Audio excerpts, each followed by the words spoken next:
கணம்னா நன்கு வரையறுக்கப்பட்ட பொருட்களின் தொகுப்பு அப்படின்னு அர்த்தம். நம்ம முதல்ல எதுக்காக யூஸ் பண்றோம் சொன்னோம்ல, பொருட்களின் தொகுப்புக்காக யூஸ் பண்றோம். அதாவது கணத்தோட வரையறை என்னன்னா, நன்கு வரையறுக்கப்பட்ட பொருட்களின் தொகுப்பு கணம் எனப்படும். நன்கு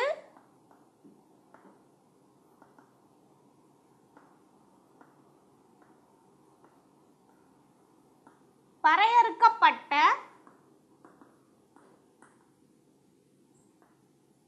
பொருட்களின் தொகுப்பு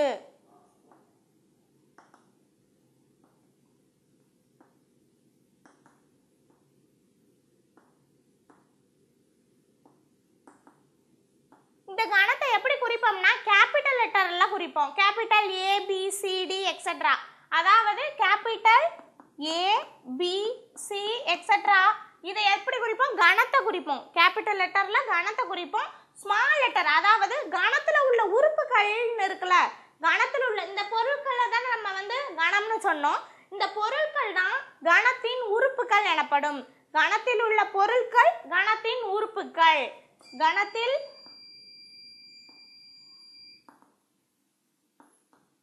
உள்ள பொருட்கள் உறுப்புகள் எனப்படும். இந்த பொருட்களை எப்படி பெயர் குறிக்கிறோம்னா உறுப்புன்னு பெயர் குறிக்கிறோம். இந்த உறுப்புகளை என்ன லெட்டர்ல குறிப்போம்னா ஸ்மால் லெட்டர்ல குறிப்போம்.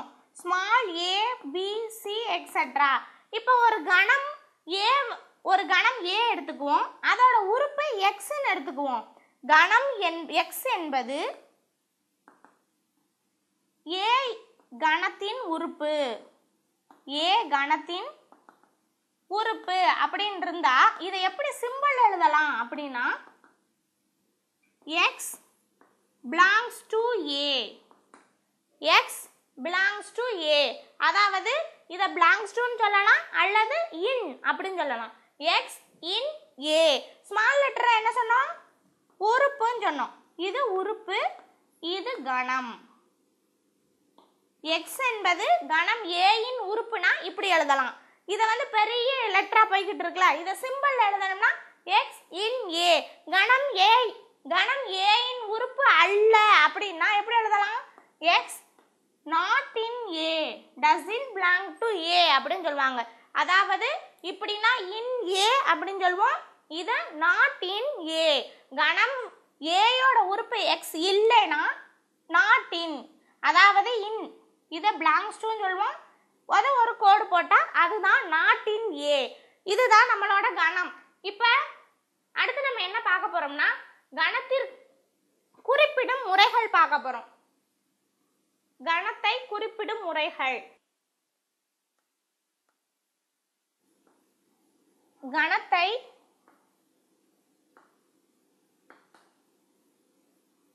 குறிப்பிடும் முறைகள்.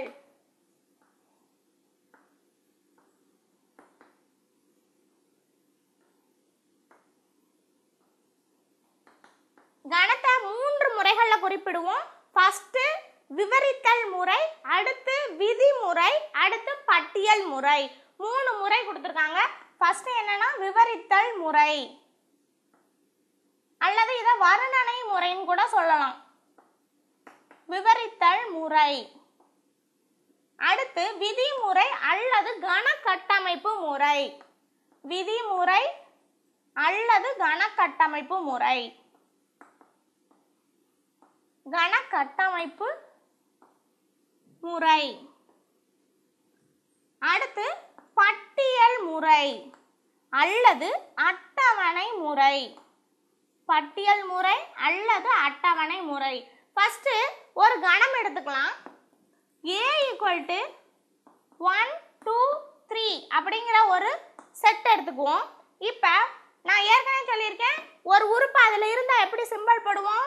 இப்போ 1 இதுல இருக்கா ஏங்கிற கணத்துல, அப்ப எப்படி போடுவோம்? in A. 2 in A. அடுத்து 3 in A. இதே ஒரு 4 ஒரு 10 இருக்கா இதுல? இல்ல. அப்ப இத not in A அப்படின்னு எழுதுவோம். இப்ப இத இந்த கணத்தை வச்சு நம்ம 3 முறைகள்ல குறிப்பிடலாம். எப்படின்னா ஃபர்ஸ்ட் விவரித்தல் முறை அப்படின்னு இருக்கு.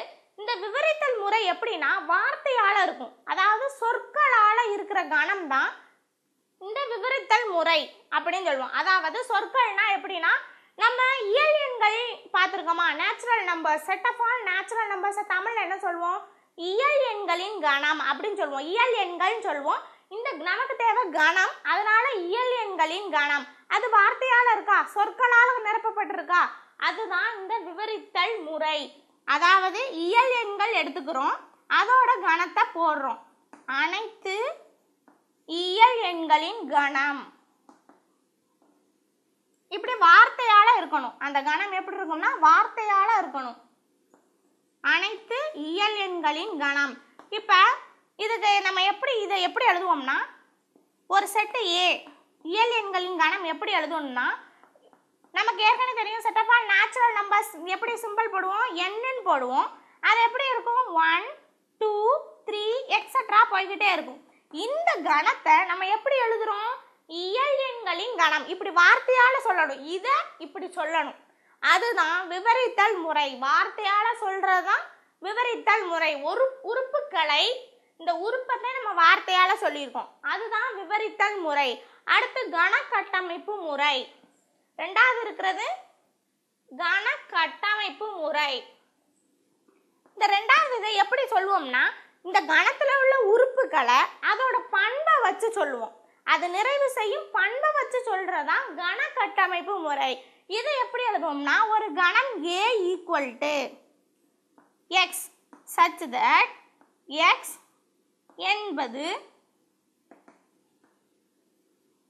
ஓர் ஆங்கில உயிரெழுத்து.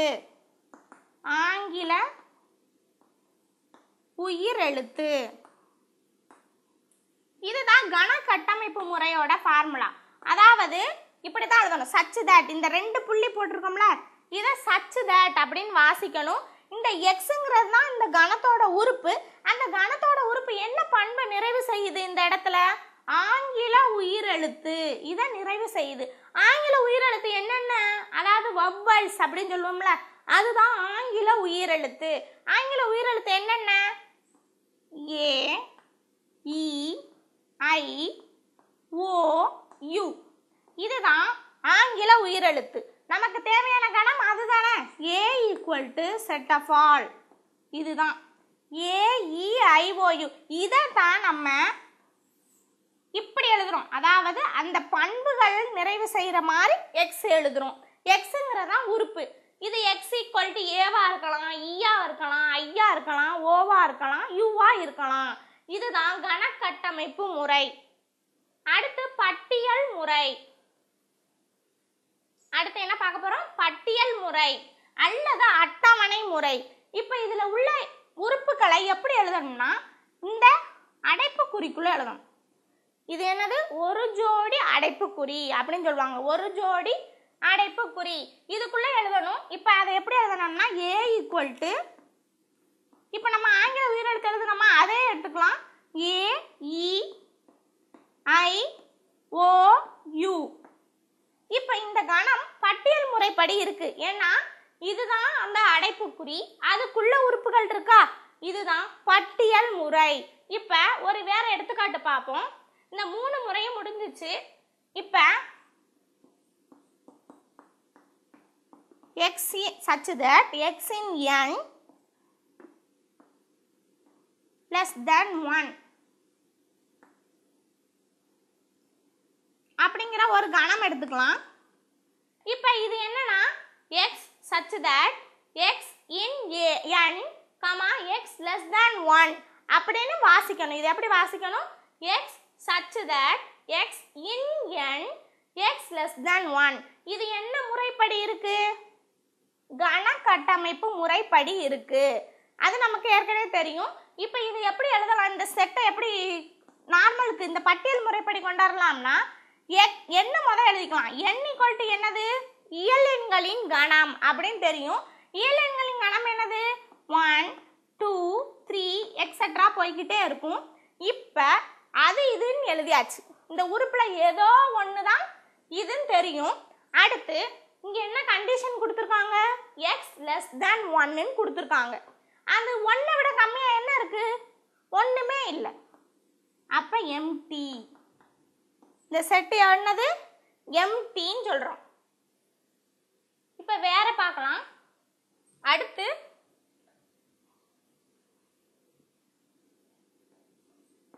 A equal to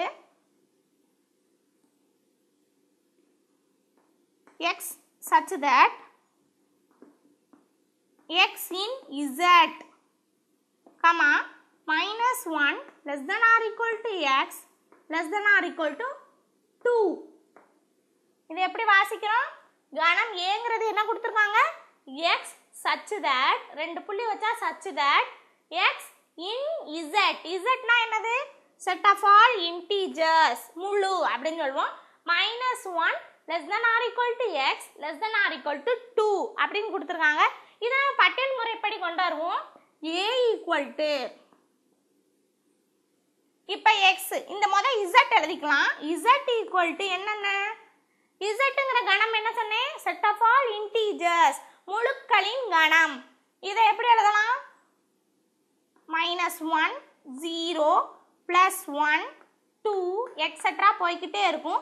அடுத்து இந்த பக்கம் minus 1 minus 2 minus 3 etc போய்கிட்டே இருக்கும். இந்த பக்கமும் minus 1 minus 2 etc போய்கிட்டே இருக்கிறது தான் இந்த set of all integers ன்னு சொல்லுவோம். நமக்கு அது மட்டும் இல்லாம இன்னொரு கண்டிஷன் கொடுத்திருக்காங்க. இன்னொரு கண்டிஷன் என்ன கொடுத்திருக்காங்க? minus 1 less than or equal to x less than or equal to 2 ன்னு கொடுத்திருக்காங்க. இங்க minus 1 இங்க equal to இருக்கா? அப்ப இந்த செட்ல minus 1 கண்டிப்பா வரும். இருக்குமா? அடுத்து minus 1க்கு அடுத்து என்னது? 0. அடுத்து 0க்கு அடுத்து என்ன இருக்கு? 1 இருக்கு. இங்க 1 இருக்கா? இருக்கு. ஏன்னா ரெண்டுக்கு முன்னாடி இருக்கிறதும் இருக்கு. அடுத்து இங்க ஈக்குவல் டு இருக்கா? அப்ப ரெண்டும் இருக்கும். இதுதான் இந்த செட்டு. இந்த இசட்ல இருக்கிறது. அதாவது இந்த கணக்கட்டமைப்பு முறையை நம்ம பட்டியல் முறைப்படி கொண்டு வந்துட்டோம். அடுத்து இன்னொரு செட்டு போடுவோம். இதையே கூட எடுத்துக்கலாம். அதாவது a equal to x such that x in n அப்படின்னு எடுத்துக்கலாம். இப்ப இது என்ன? கணக்கட்டமைப்பு முறையில இருக்கு. இதை நம்ம என்ன செய்ய போறோம்? விவரித்தல் முறைக்கு கொண்டாட போறோம். இது என்னது? இது உறுப்பு. எதுல உள்ள உறுப்பு? இயல் எண்களின் கணத்துல உள்ள உறுப்பு. இதை நம்ம எப்படி வார்த்தையால சொல்லலாம்? அனைத்து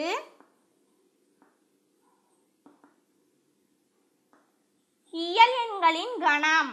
அனைத்து இயல் எண்களின் கணம். இதைத்தான் நம்ம இந்த கணக்கட்டமைப்பு முறையை இப்படி விவரித்தல் முறைப்படி நம்ம கொண்டாந்துட்டோம். சரியா? இதை நம்ம எப்படி பட்டியல் முறையில கொண்டாடலாம்? இது கணக்கட்டமைப்பு முறை, இது விவரித்தல் முறை. அடுத்து நம்ம பார்க்க போறது பட்டியல் முறை, அட்டவணை முறை அல்லது பட்டியல் முறை. இதை எப்படி கொண்டாடலாம்? இயல் எண்களின் கணம். இயல் எண்கள் என்னென்ன? அதை எப்படி குறிப்போம் இங்கிலீஷ்ல? நேச்சுரல் நம்பர்ஸ் அப்படின்னு சொல்லுவோமா? n equal to 1 2 3 etc. இதை எப்படி போட்டிருக்கோம்? ஒரு ஜோடி அடைப்பு குறிகளை குறிச்சிருக்கோம். அதுதான் இயல் எண்களின் கணம். இது கணக்கட்டமைப்பு முறை, இது விவரித்தல் முறை, இது பட்டியல் முறை.